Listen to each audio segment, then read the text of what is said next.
voulu atteindre ce jour, mais qui n'ont pas eu cette grâce. Toi et moi, nous n'avons aucun mérite. La Bible déclare que tout n'est que grâce. Et nous devons apprendre à rendre les actions de grâce à notre Seigneur. Si tu as laissé ta maison et que tu es venu dans son sanctuaire, c'est pour le louer, c'est pour le glorifier et c'est pour l'adorer. Ne laisse pas les autres le faire.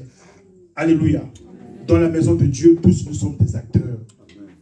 Alléluia, nous devons participer au culte. Que toute la gloire revienne à notre Seigneur. La Bible dit que la parole de Dieu, toute écriture est inspirée de Dieu. C'est pour instruire, c'est pour convaincre, c'est pour corriger nos erreurs. Alléluia. Pour nous donner les capacités, la force de pouvoir avancer. Parce que sans la parole, nous ne sommes rien. C'est parce que la parole est venue dans ce monde que nous avons reçu le salut. Elle a été au commencement avec Dieu. La Bible dit que toutes choses passeront, mais ce qui ne passera pas, c'est la parole de Dieu. Moi, j'aime toujours dire que ce monde, c'est une illusion. Le vrai monde, c'est la parole de Dieu qui nous le fait découvrir. Voilà pourquoi Dieu a dit à Josué que les paroles de ce livre ne s'éloignent point de ta bouche. Médite-les nuit et jour. C'est alors que tu auras du succès dans toutes tes entreprises, dans tout ce que tu entreprendras. Alléluia. Bien-aimés, aimons la parole. Moi, j'aimerais que ce matin, que l'Esprit de Dieu dispose les cœurs de tout un chacun, afin que nous puissions recevoir cette parole, pas comme une parole d'homme, mais comme la parole de Dieu, comme elle est. Puissante, agissante, efficace, et qui ne sort pas en vain. Parce que quand elle sort, elle vient pour nous changer, pour que nous puissions devenir des vraies personnes selon le plan de Dieu. Sans plus tarder, je vais appeler l'orateur du jour. Mais c'est l'ancien Christian. Toi et moi, nous allons acclamer très, très, très fort.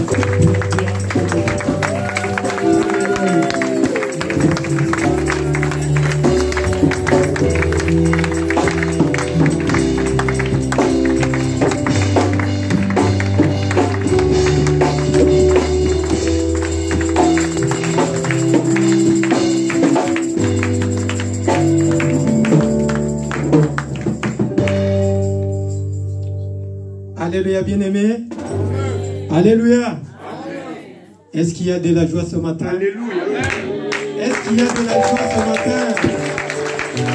Dieu nous bénisse, Dieu nous bénisse. Que la gloire revienne à notre Dieu. Veuillez vous asseoir, bien-aimé. Je vous en prie. Bien-aimé, que l'Éternel soit loué, notre Dieu soit béni. Lui qui a voulu que toi et moi soyons là ce matin. Ce n'est pas un hasard. Ce n'est pas un hasard. Si tu es là, c'est ton Dieu, c'est ton Père qui a voulu que tu sois là. Pour écouter ce message de ce matin. L'homme de Dieu, notre berger, a dit, la parole de Dieu est là pour nous corriger. Quoique nombreux n'aiment pas être corrigés. Si Dieu parle, il ne parle pas envers bien-aimé. Il parle pour que toi et moi puissions nous corriger notre vie, puissions corriger notre façon de vivre, afin de lui plaire et d'être accessible aux bénédictions qu'il a mises devant nous et dans notre vie bien-aimée. La parole de Dieu ne sort pas en vain. Si elle sort, c'est pour toi, c'est pour moi. Pour que je puisse voir dans les fenêtres de mon cœur, dans les fenêtres de ma vie, où est-ce que je ne suis pas correct avec Dieu, pour pouvoir marcher selon ce que Dieu veut. Parce que nous sommes appelés chaque jour à marcher et à plaire à notre Dieu. Qui est ce papa bien-aimé? Qui est ce papa qui aimerait voir les enfants qu'il a conçus, les enfants qu'il a mis au monde, être des enfants mal éduqués, être des enfants malheureux, être des enfants qui doivent être là, en train de créer des désordres à travers le monde? Qui est ces parents responsables bien-aimés parmi nous? Qui peut accepter ces choses? Je ne pense pas qu'il y ait un parent qui puisse accepter ces choses. Dieu c'est pareil, bien-aimé. Dieu c'est pareil. Il t'a créé, il t'appelle mon fils, il t'appelle mon enfant. Tu as été créé avec une cuillère d'or entre les mains. Parce que tu n'es pas n'importe qui, bien-aimé. Tu es l'enfant de Dieu. C'est lui-là même ton Père qui s'appelle le Tout-Puissant, en qui l'or et l'argent appartiennent. Donc tu n'es pas n'importe qui. On dit, David a dit, vous êtes des dieux. Pourquoi il l'a dit? Parce que David il s'est vu d'abord qu'il est l'enfant de Dieu. Et un enfant de Dieu, c'est un Dieu. David avait raison. L'enfant d'un président, c'est qui? C'est un président. Parce que nous les voyons aujourd'hui en Afrique. Les pouvoirs qui passent de père en fils. C'est ça. Bien aimé, la parole de Dieu doit nous aider. Doit nous aider vraiment à comprendre ce que Dieu fait de nous. Et tout cela passe par l'observation des temps. Tout cela passe par ce que Dieu nous parle au travers des événements. Au travers de ce qui se passe devant nos yeux. Tu es né dans une famille royale. Amen. Toi qui es né dans une famille royale. Mais une famille royale a une éducation quand même. Je ne pense pas qu'un prince ou une princesse qui est inspiré à aller au trône doit avoir une éducation de barbare. Je ne pense pas. Un prince, une princesse a une éducation de prince. On t'apprend comment manger, on t'apprend comment marcher, on t'apprend comment s'habiller, on t'apprend même comment t'exprimer. Quand tu es né dans la famille royale, toutes ces choses sont mises à ta disposition. Parce que tu n'es pas n'importe qui. Tu ne peux pas imiter ce que les autres font. Toi, tu es prince, tu es une princesse pour ton père. Et il y a des choses que tu ne peux pas faire. C'est ça ce que Dieu veut pour toi et moi. Parce que le monde que nous voyons aujourd'hui, il ne commence pas avec toi. Sache qu'avant toi, il y a eu des gens qui ont vécu sur cette terre. Et ces gens nous montrent comment Dieu a agi au fur et à mesure du temps, comment le monde a évolué. Qu'est-ce qui s'est passé avant toi? C'est ça ce qui s'appelle histoire. L'histoire est là pour nous révéler les choses passées, afin de nous donner une idée de comment nous, à présent, nous devons adapter notre vie sur base de ce que toi tu connais comme histoire. Alléluia, bien-aimé. Amen. C'est ça. Le monde ne commence pas avec toi. Le monde, avant toi, il y a eu des gens qui ont vécu. Et ces gens qui ont vécu, il y a eu des choses qui se sont passées, auxquelles, de fois, Dieu n'a pas été content. Et si Dieu n'a pas été content avec ces gens-là, toi, tu dois regarder en toi. Est-ce que toi, à l'égard de ces gens-là, toi, tu es correct avec Dieu? C'est la question que tu peux te poser ce matin. Bien-aimé, ce que je mérite te dire ce matin, c'est que là où tu es, quand tu te regardes, tu es l'unique. Tu es l'unique. Tu es unique sur Terre. Là où il y a 6 milliards de personnes sur la planète Terre, tu es l'unique. Tu n'es pas comparable à ton voisin, ni à ta maman, ni à ton père. Vous pouvez naître nombreux dans une famille, mais tu ne ressembleras jamais à ton papa. Parce que devant Dieu, tu as une marque qui te fait unique sur la planète Terre. Tu ne ressembles à n'importe quelle personne. La preuve est que, si tu regardes ton empreinte digitale, l'empreinte digitale que moi j'ai, ce n'est pas l'empreinte digitale que l'ancien Jacques a ou l'évangéliste Timothée a. Chacun a une empreinte digitale qui est différente de toute personne sur Terre. Tu ne ressembles à aucune personne. Donc, tous nous sommes là, nous ne ressemblons qu'à Dieu. Nous ne ressemblons qu'à Dieu. En qui nous tirons cette différence-là.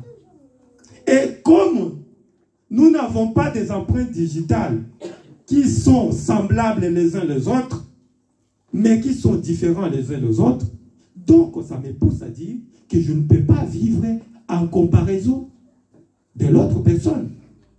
Parce que je suis différent de lui. Pourquoi je dois l'imiter? Pourquoi je dois marcher comme lui il marche? Pourquoi je dois faire comme lui il fait? Parce qu'il est différent de moi. Moi, je dois faire cette différence de ce que moi je suis. Et à l'égard de moi et à l'égard de mon Dieu. Parce que je ne ressemble qu'à Dieu seul sur la planète Terre. Alléluia, bien-aimé. Et c'est pourquoi tu vas voir ce matin, dans la parole que nous allons lire, de ce que le Seigneur nous a donné, il nous parle de la vie de Noé et de la vie de Lot face au temps et face au choix. Pourquoi il y a cet homme? Cet homme nous parle qu'il y a d'abord les temps et face au temps, il y a les choix à faire. Le temps est là. À toi de faire le choix. Parce que Noé et Lot aussi, ils ont pu faire le choix. Face à quoi? Face au temps. Ils ont pu faire le choix. Et c'est pourquoi je vais vous demander, bien-aimés, de pouvoir vous lever. Et nous allons demander à un bon lecteur ce matin de pouvoir nous lire la parole du Seigneur. En commençant par le livre de Genèse, Genèse chapitre 19, 1er jusqu'au 17e verset. Un bon lecteur peut nous les lire.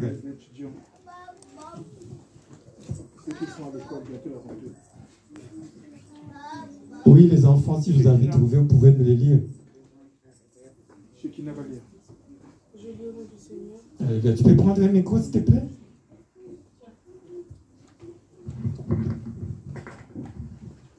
Je lis au nom du Seigneur. Alléluia. 2 anges arrivèrent à Sodome sur le soir, et Lot était assis à la porte de Sodome. Quand Lot les vit, il se leva pour aller au-devant d'eux, et se prosterna la face contre terre. Puis il dit, « Voici, mes seigneurs, entrez, je vous prie, dans la maison de votre serviteur, et passez-y la nuit. Lavez-vous les pieds, vous vous lèverez de bon matin, et vous poursuivrez votre route. » « Non, répondirent-ils, nous passerons la nuit dans la rue. » Mais Lot les pressa tellement qu'ils vinrent chez lui et entrèrent dans sa maison. Il leur donna un festin et fit cuire des pains sans levain, et ils mangèrent. Il n'était pas encore couché que les gens de la ville, les gens de Sodome, entourèrent la maison depuis les enfants jusqu'aux vieillards. Toute la population était accourue. Ils appelèrent Lot et lui dirent, « Où sont les hommes qui sont entrés chez toi cette nuit? Fais-les sortir vers nous pour que nous les connaissions. » Lot sortit vers eux à l'entrée de la maison et ferma la porte derrière lui. Et il dit, « Mes frères, je vous prie, ne faites pas le mal. Voici, j'ai 2 filles qui n'ont point connu d'homme. Je vous les amènerai dehors et vous leur ferez ce qu'il vous plaira. Seulement, ne faites rien à ces hommes, puisqu'ils sont venus à l'ombre de nos toits. » Ils dirent, « Retire-toi. » Ils dirent encore, « Celui-ci est venu comme étranger, et il veut faire le juge. Eh bien, nous te ferons quitte à eux. » Et pressant Lot avec violence, ils s'avancèrent pour briser la porte. Les hommes étendirent la main, firent rentrer Lot vers eux dans la maison et fermèrent la porte. Et ils frappèrent d'aveuglement les gens qui étaient à l'entrée de la maison, depuis le plus petit jusqu'au plus grand, de sorte qu'ils se donnèrent une peine inutile pour trouver la porte. Les hommes dirent à Lot, Qui as-tu encore ici? Jean, fils et filles, et tout ce qui t'appartient dans la vie, fais-les sortir de ce lieu. Car nous allons détruire ce lieu, parce que le cri contre ses habitants est grand devant l'Éternel. L'Éternel nous a envoyés pour le détruire. Lot sortit et parla à ces gens qui avaient pris ses filles. Levez-vous, dit-il, sortez de ce lieu, car l'Éternel va détruire la ville. Mais aux yeux de ces gens, il parut plaisanter. Dès l'aube du jour, les anges insistèrent auprès de Lot en disant, « Lève-toi, prends ta femme et tes 2 filles qui se trouvent ici, de peur que tu ne périsses dans la ruine de la ville. » Et comme il tardait, les hommes le saisirent par la main, lui, sa femme et ses 2 filles, car l'Éternel voulait l'épargner. Ils l'emmenèrent et le laissèrent hors de la ville. Après les avoir fait sortir, l'un d'eux dit, « Sauve-toi, pour ta vie, ne regarde pas derrière toi et ne t'arrête pas, et ne t'arrête pas dans toute la plaine. Sauve-toi vers la montagne de peur que tu ne périsses. Alléluia. Alléluia, bien-aimés. Je vous en prie de pouvoir vous asseoir. L'autre, vous allez méditer à la maison pour gagner le temps. Bien-aimés, la vie de Lot et la vie de Noé, ce sont presque deux histoires qui sont semblables. Ce sont des histoires auxquelles la Bible nous parle pour nous montrer comment est-ce que Dieu, face à l'homme qu'il a créé, comment est-ce que Dieu était en regret de voir que non, il a créé l'homme pour un semblable qui lui ressemble. Celui qui était créé pour un plan bien précis, un plan merveilleux que Dieu avait établi pour l'homme, mais cet homme a fait saigner le cœur de Dieu. Cet homme a blessé le cœur de Dieu. Cet homme a fait des choses que Dieu lui-même, en étant son créateur, a même regretté, bien-aimé. Si nous regardons d'abord dans l'histoire de Noé, parce que l'histoire de Noé est avant l'histoire de Lot. L'histoire de Noé nous parle d'un monde confus. Un monde où règne la jungle, bien-aimé. C'était un monde comme une jungle où il y avait personne qui faisait la loi. Le mal avait accru à un niveau que Dieu, il ne comprenait pas. L'homme que je fais à mon image, l'homme que je créais à mon image, mais ce n'est pas l'homme que je vois maintenant. Les actes que pose l'homme parvient à pousser Dieu à regretter pourquoi j'ai créé l'homme. On nous dit dans Noé que Dieu se repentit. Il a regretté.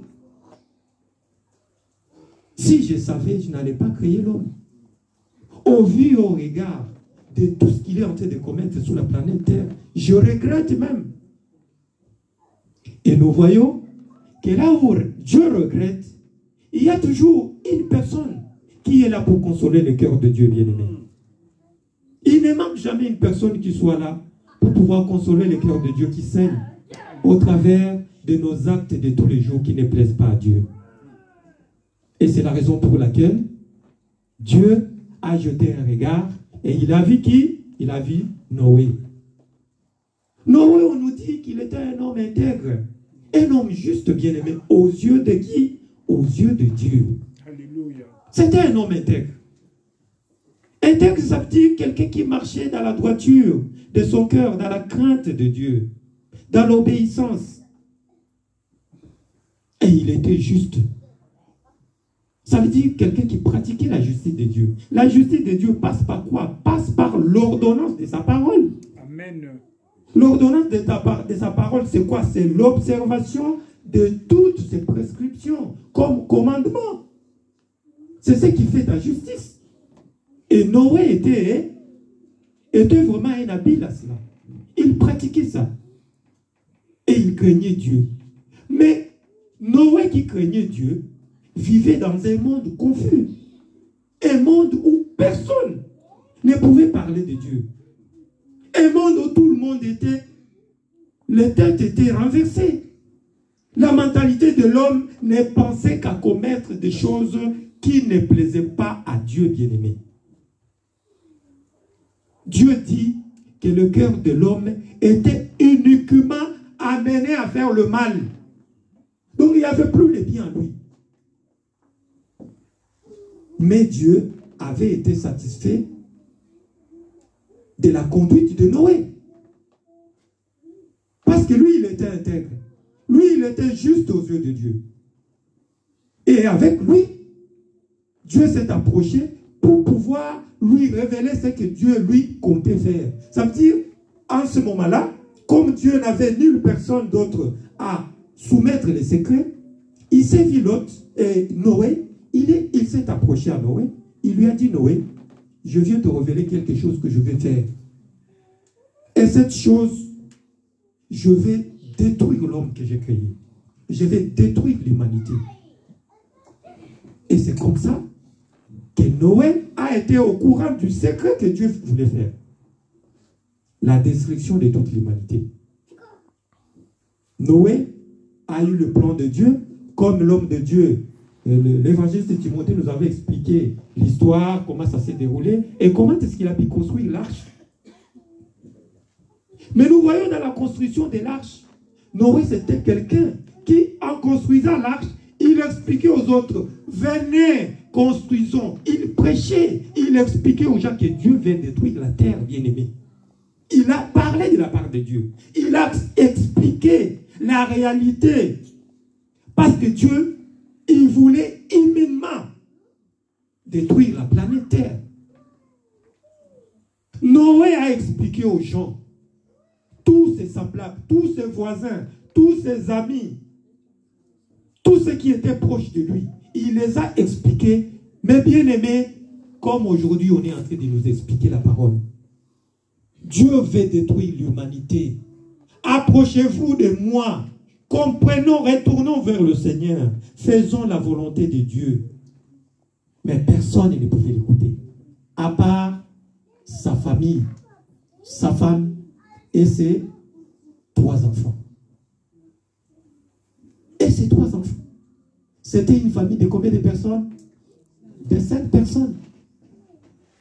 Une famille de 5 personnes. Mais si nous regardons la conduite de Lot, de Noé, nous allons voir que c'est une famille qui fonctionnait à l'égard de la vision que Noé avait. C'est lui de marcher en conformité de la volonté de Dieu. Amen. Noé était comme celui qui était le dirigeant, celui qui expliquait à sa famille, qu'est-ce qu'il faut faire maintenant? Venez, joignez-vous à moi. Faisons l'arche. Regardez le plan que Dieu m'a donné. Ça veut dire quoi? Ça veut dire que même la femme de Noé était soumise auprès de son mari pour l'aider à la construction de l'arche bien-aimée. Les enfants de Noé étaient soumis à leur papa pour la construction de l'arche de l'Éternel. Et à la fin, nous voyons comment est-ce que les choses se sont déroulées. Ils sont entrés dans l'arche et Dieu a fermé la porte. Et c'était quoi? La catastrophe naturelle. La même chose. Et l'homme était fait quoi? L'homme était complètement détruit. Sauf une seule famille. La famille de Noé et ses 3 enfants et sa femme. Maintenant, Et ses belles-filles. et ses belles-filles plutôt. L'autre histoire dont on nous parle, c'est une famille de combien? 4 personnes. C'est une famille de 4 personnes. Noé, c'est une famille de 5, plus ses belles-filles. Ici, nous voyons, c'est une famille de 4 personnes. Mais il devait être aussi, et il devait être 6 personnes. Mais ils sont restés, ils sont seulement 4 personnes. Qu'est-ce qui s'est passé? C'est l'histoire qu'on vient de nous raconter. Parce que l'histoire de Noé et l'histoire de Lot, il y a eu le temps qui s'était écoulé, bien-aimé. Et l'homme a continué encore à agir autrement, contrairement à ce que Dieu veut toujours. Noé, Lot, nous savons l'histoire de Lot. Lot, c'était le neveu de qui? D'Abraham. Amen. Il vivait avec son oncle. Et nous savons comment est-ce que Dieu a fait à ce que la séparation soit entre Noé, entre Lot et Abraham, son oncle. Jusqu'à ce que Lot, Abraham qui a dit à son neveu, choisis là où tu veux aller. Si tu vas à gauche, moi je viens à droite. Si tu vas à droite, moi je viens à gauche. Et nous savons comment est-ce que Lot avait choisi d'aller à Sodome. Pourquoi il est allé à Sodome? Parce qu'il avait vu qu'il y avait une vallée, une verdure qu'il avait beau. Il était content de voir le pays. Il s'est dit, non, là c'est beau. Moi, je vais choisir là-bas. Il a anticipé les choix contre son oncle et il est parti à Sodome. En allant à Sodome, bien-aimé, nous voyons ce qui se déroule maintenant dans la ville où Noé s'était réfugié. Où Lot s'était réfugié, excuse-moi. Lot s'est réfugié à Sodome. Mais les habitants de Sodome ne craignent pas Dieu. Ils vivent les mêmes choses que les gens de l'époque de Noé. Ils ne craignent absolument pas Dieu. Parce qu'on nous parle dans la Bible que si du plus petit jusqu'au vieillard, personne ne craignait Dieu. Dans la ville de Sodome.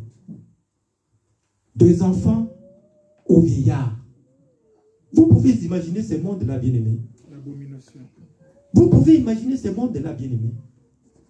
Un monde où, en commençant par nos enfants que nous avons ici, jusqu'au vieillard. Mais c'était un monde fou. Et ça, ce n'est pas un monde, mais c'est juste une ville. C'était une ville. C'était une ville. La ville de Sodome où régnait Lot. Avec sa famille. Lot, c'était un patron. Lot, c'était un patron. Il avait des bétails. Il avait des serviteurs à son pouvoir. Il avait de l'agriculture, des champs. Pourquoi il avait choisi là-bas?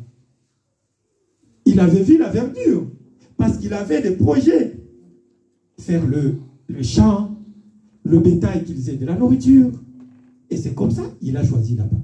Mais l'endroit où il avait choisi, ce n'était pas un bon endroit. Nous voyons la suite.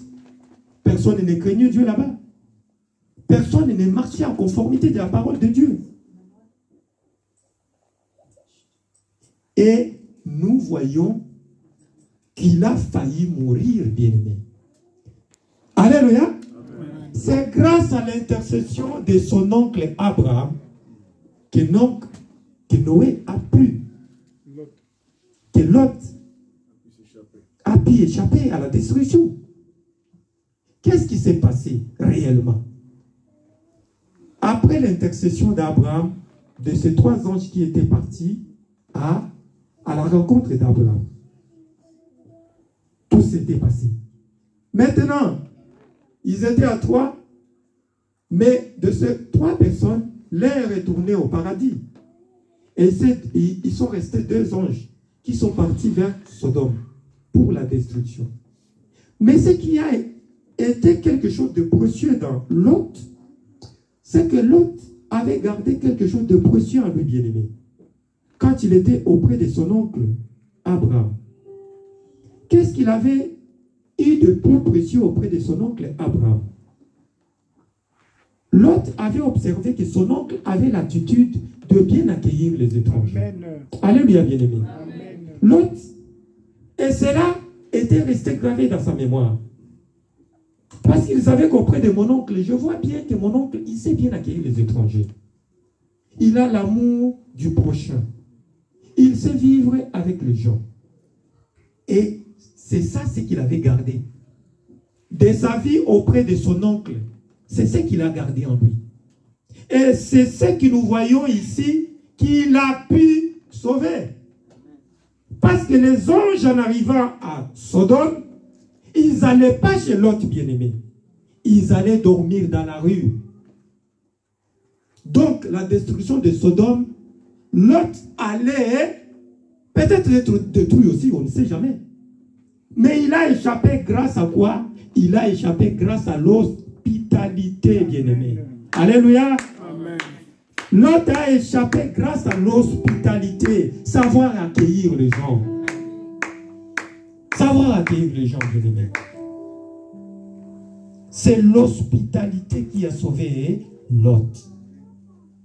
Parce que les projets des anges en arrivaient à Sodome et ils n'allaient pas vers Lot. Ils allaient dormir à la belle étoile, dehors, dans la rue. Tout en programmant un projet de la destruction de cette ville. Mais quand ils sont arrivés à Sodome, avec ce que Lot avait gardé de précieux, Lot avait gardé quoi? Avait gardé la prière. Savoir se retirer. Savoir discerner le temps. Qu'est-ce qui se passe autour de moi? Dans ces moments-ci, qu'est-ce que je dois faire? Nous voyons que Lot était à la porte de quoi? De la ville. C'est là où il était. à la porte de la ville. Pourquoi? Parce que la Bible nous dit qu'à la porte de la ville, c'est là où les gens allaient pour acquérir la sagesse. Si vous lisez les Écritures, vous allez voir que c'est là où les gens allaient pour acquérir la sagesse. Et la sagesse, nous, les enfants de Dieu, ça vient de quoi? De la parole de Dieu. Ça veut dire Lot, en ce moment-là, il s'est retiré à la porte de la ville. Sans savoir qu'à la porte de la ville, il allait faire la rencontre avec qui? Avec Dieu, avec les anges. Les retraits. Ça va se retirer pour sonder les temps. Quoique la ville était empoisonnée de gens méchants, de choses qui ne plaisaient pas complètement à Dieu, Lot s'est retiré. Il est allé s'asseoir à l'entrée de la ville, en train de contempler tout ce qui entrait, tout ce qui sortait. Mais lui, il savait pourquoi il était assis là. Il était dans la concentration, bien-aimé. Il était dans la concentration. Parce que sans concentration, l'autre allait louper le passage de ses anges. Alléluia, bien-aimé. Mais l'autre était assis à la porte, tout en discernant, en scrutant tout ce qui venait de passer devant lui. Et c'est là qu'il a su que non, les hommes que je vois devant moi, ils sont différents des gens qui sont dans la ville. Ces gens doivent être des anges. Et nous voyons comment est-ce qu'il s'est pressé à leur rencontre. Il est parti les rencontrer. Il a dit quoi? Mes seigneurs, venez, je vous en prie, venez à la maison. Je vais vous laver les pieds, je vais faire de la nourriture. Textuellement comme son oncle faisait à l'époque. Alléluia. Alléluia, bien-aimé. Textuellement comme son oncle. Et les anges, qu'est-ce qu'ils ont? Ils ont dit. Les anges ont dit non. Nous n'allons pas venir chez toi. Nous allons dormir dehors. Mais qu'est-ce qui a fait que les anges aillent chez Noé, bien-aimé? L'insistance dans la prière. Alléluia. L'insistance dans la prière. Noé a insisté auprès de ses anges. Il a dit, je vous en prie, mes seigneurs, ne passez pas loin de votre serviteur. Venez dans ma maison. Je vous en prie, entrez chez moi. La Bible nous dit que Noé a insisté auprès des anges. Et grâce à son insistance, les anges ont fait quoi? Les anges ont accepté l'appel de Noé, de Lot. Et les anges sont entrés chez Lot. Parce qu'il avait l'insistance auprès de Dieu. Il a insisté, bien-aimé. Savoir toucher le cœur de Dieu. Insister auprès de ton Père. C'est l'insistance qui a amené les anges dans la maison de Lot. Les anges sont entrés chez Lot. Les anges en entrant chez Lot, ils mangent, on prépare pour eux, ils mangent. Après avoir mangé, quelque temps après, qu'est-ce que nous voyons? Toute la ville, on nous parle que toute la ville, du plus petit jusqu'au vieillard, ils sont venus envahir la maison de qui? La maison de Lot. Pourquoi? Parce qu'ils voulaient faire du mal aux hommes de Dieu. Ils voulaient faire du mal aux hommes de Dieu. Mais nous savons comment est-ce que c'était fini et comment les anges les ont tapés du coup d'aveuglement pour qu'ils ne voient plus. Et à la fin, qu'est-ce qui s'est passé? Nous voyons la décision que les anges ont prise pour dire à l'autre, bon, nous prenons la décision, qu'est-ce qui te reste ici? Parce que bientôt nous allons détruire la ville. Est-ce qu'il y a quelqu'un d'autre? Oh non, j'ai mes gendres. Les gendres, c'est qui? Ce sont les maris de ses filles. Parce que ses filles étaient mariées. Alléluia. Ces filles, ils avaient des maris. Les anges qui demandent, qui as-tu encore de toi ici à Sodome? L'autre dit, non, j'ai mes gendres. Ok. Va leur dire que non, bientôt on va détruire la ville. Allez, qu'ils se préparent pour évacuer. Noé est parti dire à ses gendres, mais bien aimé, Dieu va détruire la ville. Qu'est-ce qui s'est passé? Ces gendres ont trouvé leur beau-père comme étant un fou mental. Mais ce n'est pas possible. Comment notre papa, notre beau-père peut nous dire des choses pareilles? Parce qu'à chaque fois, nous vivons avec lui et tout ça. Mais tout à l'heure, il nous dit que Dieu veut détruire la terre. D'où lui arrivent ces idées? La Bible nous dit que ces gens, ça, ils ont fait quoi? Ils semblaient plaisanter. Ils ont vu que leur beau-père semblait plaisanter. Ça veut dire quoi? Ils n'ont pas fait. Ils n'ont pas fait. Et ils n'ont pas prêté attention. Ils n'ont pas prêté attention à ce qu'on leur disait. Parce que c'était imminent. La ville allait être détruite. Et il restait juste quelques moments que Dieu voulait détruire la ville. L'autre est parti dire à ses neveux, à ses gendres, sortez. Dieu veut détruire la ville. Partons. Mais ils ont dit, mais notre beau-père, il est fou. Il est fou, il ne comprend plus. On ne comprend plus ce qu'il est devenu. Et qu'est-ce qui s'est passé, bien-aimé? Lot non plus ne voulait pas partir. Lot non plus ne voulait pas partir. Qu'est-ce qui retenait Lot? Il regarde. On me dit qu'on va détruire la ville. Mes richesses, mes bétails, mes serviteurs, ma maison, mes ânes, les bleus méchants, les biens matériels. Alléluia, bien-aimé. Les biens matériels. Là où la destruction est imminente, bien-aimé. Là où tu as la révélation qu'on veut détruire la ville dans laquelle tu es. Et Dieu te dit de partir. Toi, tu penses à quoi? Tu penses au matériel. Ma maison, mes bétails, mes serviteurs. La gloire sur terre, bien-aimé. La gloire. Le matériel. Mais Dieu t'éveille. Qu'est-ce que nous voyons dans la Bible, bien-aimé? Nous voyons que même les anges, comme l'autre ne voulait pas partir, ils étaient obligés de le prendre de force par la main. Parce qu'il avait la grâce.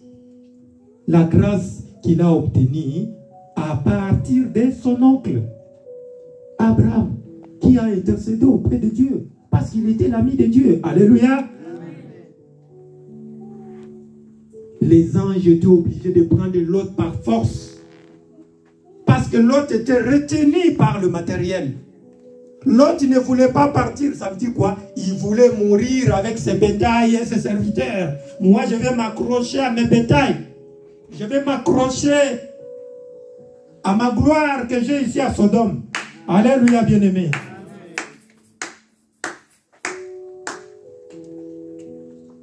L'autre ne voulait pas partir.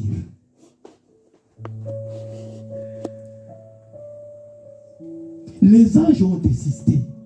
Lisez bien cette parole, bien-aimé. Les anges ont insisté auprès de l'autre. Pars! Quittez la ville. Bientôt, tout à l'heure, bientôt, là, nous allons détruire la ville. Il a fallu l'insistance des anges. Mais il ne voulait pas partir. Lui qui avait la grâce, il ne voulait pas partir. Et à la fin, qu'est-ce qui s'est passé? Les anges l'ont pris à la main par force. Allez, allez, allez, allez! Évacuez!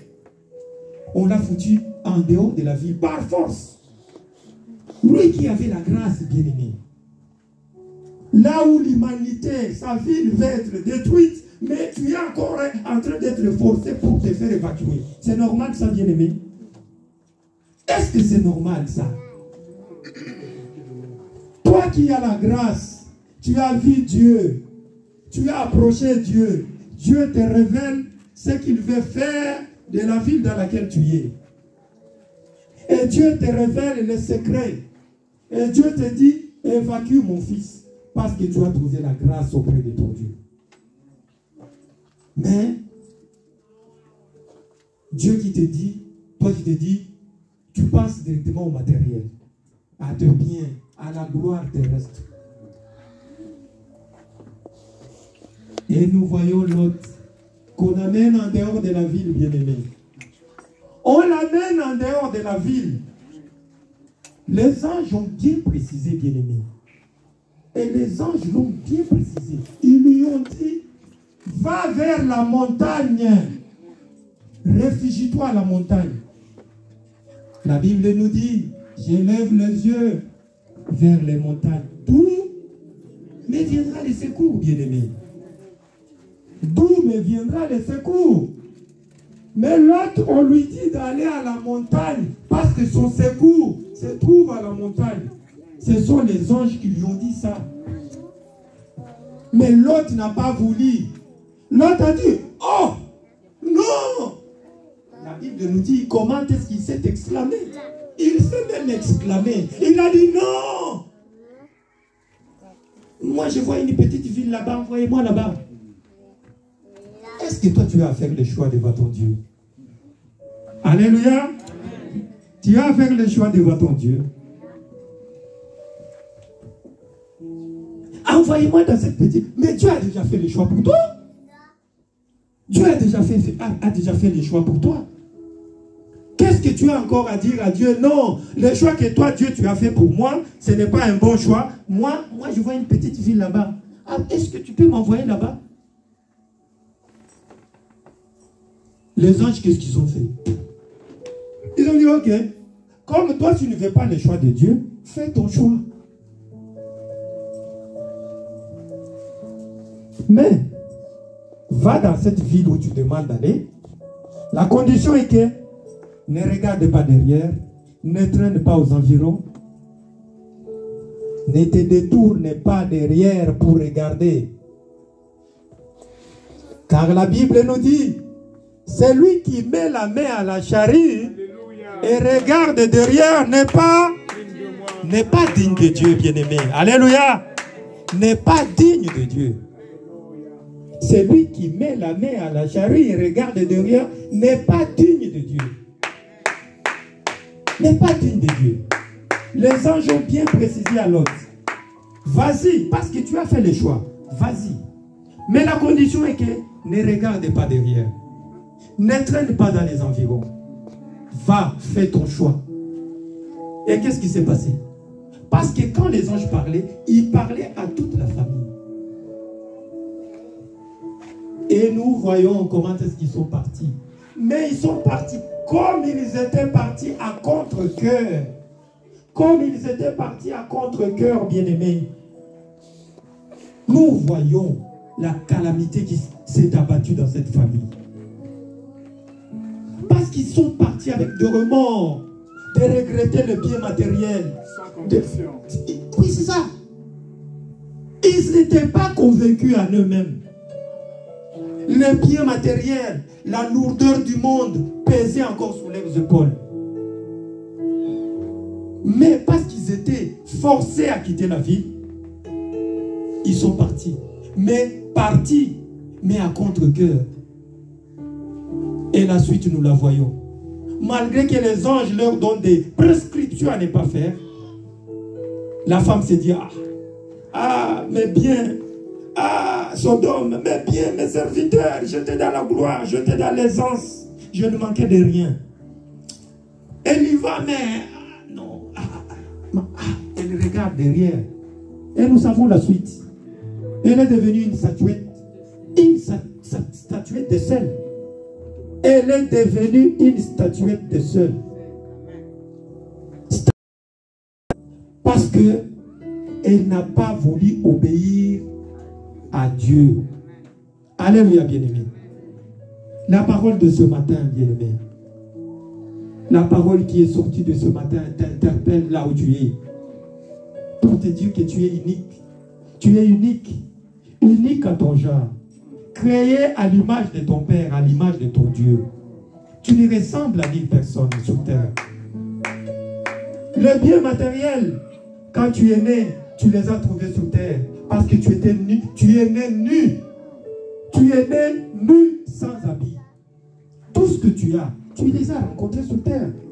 Qui les a mis à ta disposition? C'est ton Père, ton Dieu. C'est lui-là même qui t'a créé. Comment à l'égard d'une créature, quelqu'un, Dieu qui t'a créé, lui qui te dit, mon fils, ma fille, je t'aime, d'un amour éternel. Mon cœur brûle d'amour. Mon cœur brûle de chagrin pour toi. Je te connais mieux parce que c'est moi qui t'ai créé. Je connais ton nom avant que tu ne sois né sur cette terre. Même tes cheveux sur la tête, je les connais. Je connais le nombre de cheveux de ta tête. Alléluia, bien-aimé. C'est Dieu ton Père, c'est lui-là qui t'a créé, connaît le nombre même de cheveux de ta tête. N'est-il pas vraiment ton Père? N'est-il pas ton Dieu? Est-ce qu'il ne t'aime pas vraiment? Lui qui a tout pourvu à toi, parce que tu es quelque chose de précieux pour lui. Il t'a révélé sa parole. Il a tout mis à ta disposition. Il te dit, regarde le monde, la nature. Toi qui es censé connaître tout ce qui se passe. Parce que quand il fait sombre, tu te dis, il va pleuvoir. Ah oui, les cieux s'obscurcissent, donc il va pleuvoir. Tu sais sonder les choses, les signes qui se passent autour de toi. Mais pourquoi tu n'es pas capable de sonder les signes de temps? Alléluia, bien-aimé. Pourquoi tu n'es pas capable de sonder les signes de temps qui se passent autour de toi? Bien-aimé, le monde va mal. Les choses ne vont pas bien dans le monde aujourd'hui. Les gens sont dans le pleur, les gens se lamentent, les gens murmurent parce que les choses vont mal. Tu ne dois pas rester la même personne. Tu dois entrer en toi, regarder, sonder ce qui se passe autour de toi. Si nous regardons depuis que le monde a commencé, depuis que nous sommes nés, ce que nous voyons aujourd'hui, nous ne les avons jamais vus, bien-aimés. Moi, depuis que j'ai cet âge, je n'ai jamais vu les choses que je suis en train de voir.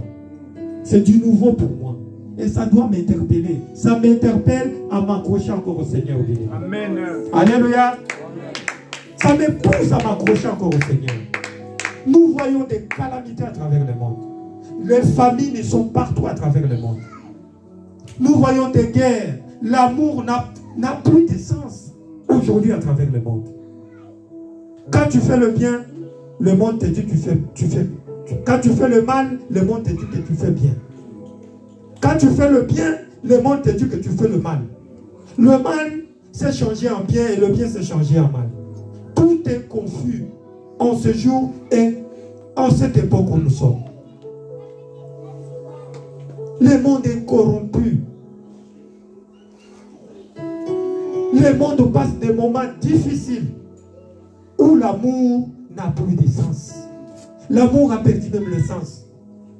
Nous voyons que Lot a été sauvé grâce à son accueil. Parce qu'il avait de l'amour pour le prochain. Savoir accueillir, savoir aimer l'autre. Mais où est l'amour aujourd'hui? Où est l'amour aujourd'hui? Où est l'amour aujourd'hui? Là où nous avons dans le monde aujourd'hui des chiens milliardaires. Où nous avons aujourd'hui des chats qui sont milliardaires. Mais l'argent que tu donnes à un animal, c'est l'argent qui pouvait aider des millions de personnes qui souffrent aujourd'hui à travers le monde bien-aimé. Mais un chien, qu'est-ce qu'il va faire avec? Un chien, qu'est-ce qu'il va faire avec l'argent bien-aimé? Un chien milliardaire, un chat milliardaire, qu'est-ce qu'ils vont faire avec l'argent? Ça montre que l'amour n'a plus de sens, bien-aimé. L'amour n'a plus de sens. Et nous avons l'occasion de saisir ces moments les plus précieux, de pouvoir nous accrocher au Seigneur bien-aimé. Accrochons-nous à Dieu. Ne perdez pas le temps. Ne laissez pas le monde nous accroupir dans ce que nous sommes en train de voir, bien-aimé. Sondons le temps. Sondons le temps et comprenons qu'il n'y a plus rien dans le monde. Jésus est à la porte. Je vais demander à mon bien-aimé de nous mettre Apocalypse. Apocalypse 22, 11, 14. La Bible nous dit que celui qui est injuste soit encore injuste. Que celui qui est souillé se souille encore. Et que le juste pratique encore la justice, bien-aimé. Et que celui qui est saint se sanctifie encore.